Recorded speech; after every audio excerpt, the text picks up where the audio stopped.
quiera venir detrás de mí, que renuncie a sí mismo, que cargue con su cruz y me siga. Porque el que quiera salvar su vida, la perderá. Y el que pierda su vida por mí y por el Evangelio, la salvará. Así termina el Evangelio de este domingo 24 del tiempo ordinario. Estamos en el capítulo 8 del Evangelio de Marcos, es el centro del Evangelio.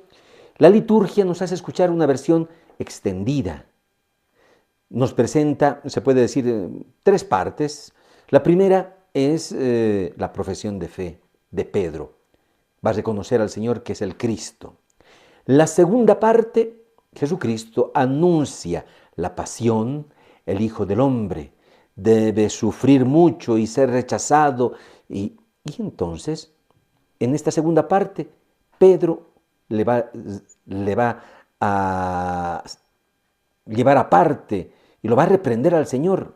Y el Señor le va a decir, ¿no? Ve detrás de mí. Y le va a decir Satanás, es la segunda parte. Está el escándalo de la cruz y Jesucristo que corrige a Pedro. Y finalmente, la última parte es la llamada. Dice el Señor, el que quiera venir detrás de mí. El Señor está diciendo cómo se sigue al Señor. La parte central, porque la liturgia lo está poniendo, está en esta última parte. Porque es importante, Pedro ha dicho algo central, tú eres el Cristo, es decir, tú eres el Mesías. La primera parte del Evangelio de Marcos habla precisamente de de que Jesucristo es el Mesías. La segunda parte del Evangelio de Marcos hablará que es el Hijo de Dios. Pero aquí nos interesa qué tipo de Mesías. Porque Pedro tiene una idea, tiene una mentalidad. ¿Cómo tiene que ser el Salvador? ¿Cómo va a ser el Cristo? Y Jesucristo le va a decir una cosa importante a Pedro y creo que lo dice también a todos nosotros. Tus pensamientos no son los de Dios, sino de los hombres. Aquí está el problema. ¿Cómo son mis pensamientos? ¿Cómo son los pensamientos de los hombres? Tiene que ver mucho con lo que hace el enemigo, Satanás. Porque ¿qué cosa nos hace pensar Satanás? Que la vida tendría que ser sin problemas, sin dificultades, sin enfermedades, sin cruz, no sufrimiento. Tiene que ser todo cómodo, ¿no? Como nos proyectan las historias que escuchamos. Así tendría que ser. Tendríamos que ser nosotros los primeros en llegar a las cosas. Pero tiene un problema todo esto. Hay que defenderse. Si esa es la vida, el problema es que hay que defenderse de los que nos atacan. Y para defendernos tenemos que pegarles a los otros. Tenemos que hacerles cerco a los otros. Tenemos que dejarles sin comida a los otros, porque nos tenemos que defender.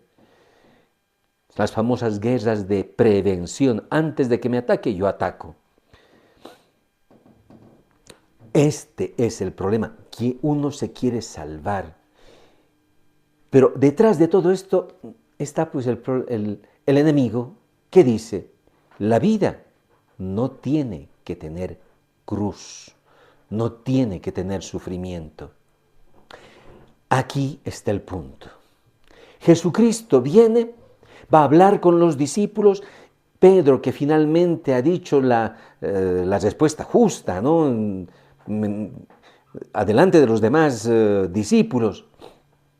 Y sin embargo, después de esto, Pedro tenía esta mentalidad.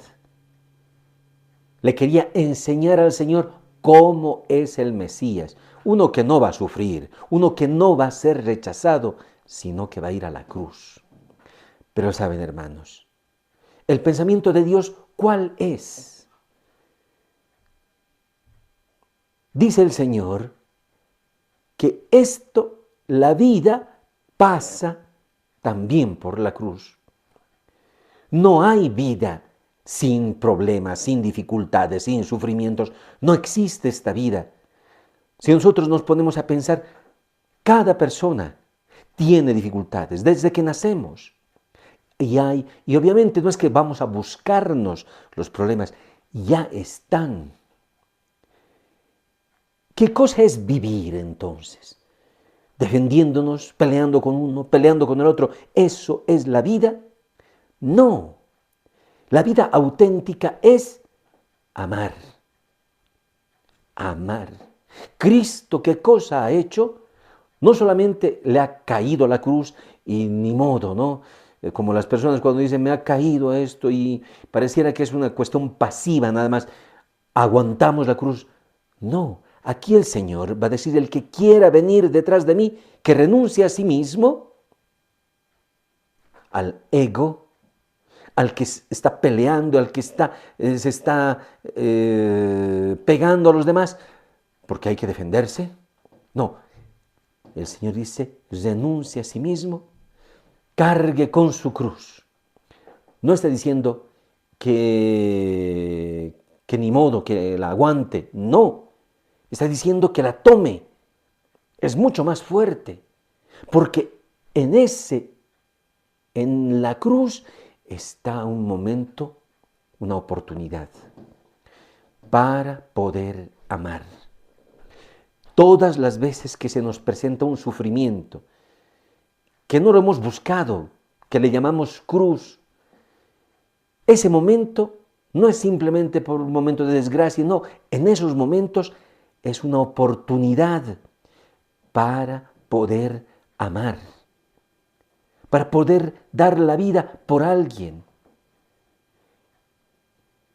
Esos son los momentos importantes. Hoy cuando el Señor dice tus pensamientos no son los de Dios, sino de los hombres. El Señor está diciendo hay que pasar de el pensamiento que tenemos los hombres, que es el pensamiento que tantas veces nos da el enemigo, Satanás, pasar al pensamiento, al modo que hace Dios, que es el amor. ¿Cómo se hace esto? La primera lectura es bellísima, porque la primera lectura dice del profeta Isaías, el Señor abrió mi oído y yo no me resistí, ni me volví atrás. Bellísimo. Dice que para pasar, ¿no?, de los pensamientos de mis pensamientos, de los pensamientos de los hombres, de lo que me dice el enemigo, Satanás, para estar pensando mal de los demás, para pasar al pensamiento de Dios, hace falta abrir el oído. Esto nos conecta con el Evangelio del domingo pasado. ¿Qué cosa ha hecho el Señor? Le ha abierto el oído a un sordo, le ha hecho hablar a un mudo, a un sordo mudo. Es el Señor que lo abre.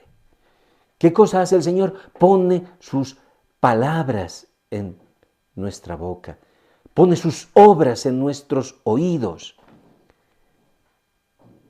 ¿Qué podemos hacer nosotros? Dejar que el Señor nos abra el oído. Porque cuando escuchamos sus obras, escuchamos con cuánto amor nos ha amado Dios. Los últimos serán los primeros. Esa es la lógica de Cristo, no es la lógica del mundo. ¿Quiénes lo han experimentado? Los apóstoles, los primeros discípulos del Señor.